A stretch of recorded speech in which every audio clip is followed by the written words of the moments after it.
think, what's your take on the RNC so far? How does it compare to what the Democrats put on last week?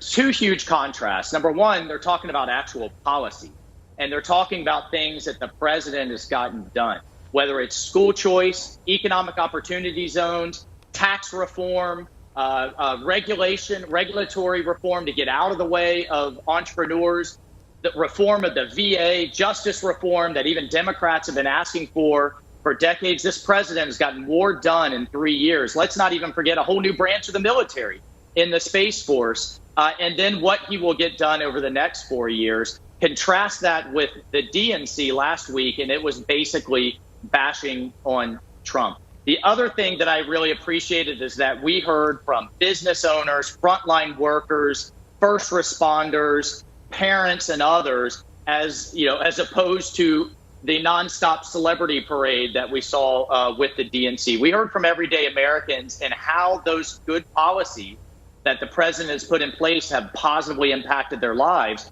At the end of the day, I think there's going to be two questions at the end of both conventions. One is, who is best positioned to return our economy to the boom that it was in just a few months ago?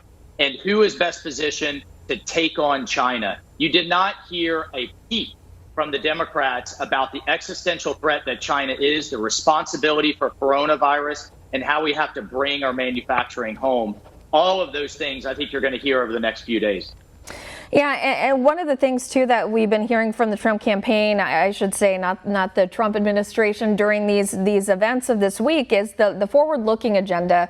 One of those things focuses on what the White House plans to do with veterans. Of course, it's something that's been a core foundation of President Trump's agenda. I understand you're participating in a White House event coming up here. Tell us about that.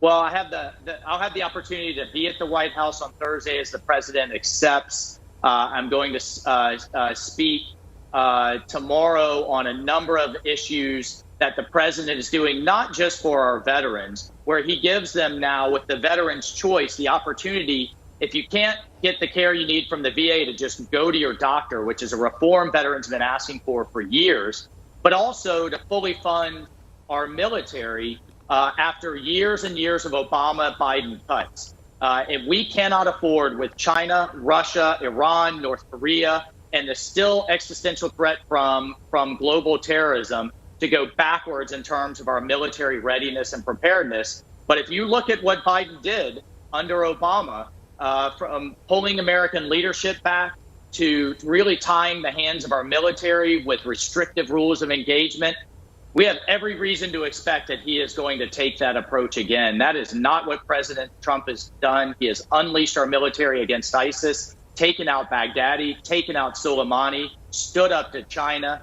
toughest ever sanctions and other measures against Russia, and tried to bring North Korea to the table diplomatically.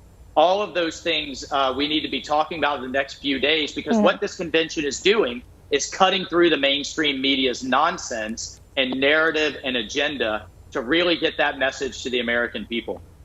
And it's something we may very well hear more about tonight. Secretary of State Mike Pompeo is one of the speakers, so we'll have to keep our eyes and ears peeled for that. Congressman Michael Waltz. I love the fact that he's speaking from Israel with everything this president has done. Thanks so much. Definitely. Thank you so much for your time. We appreciate it.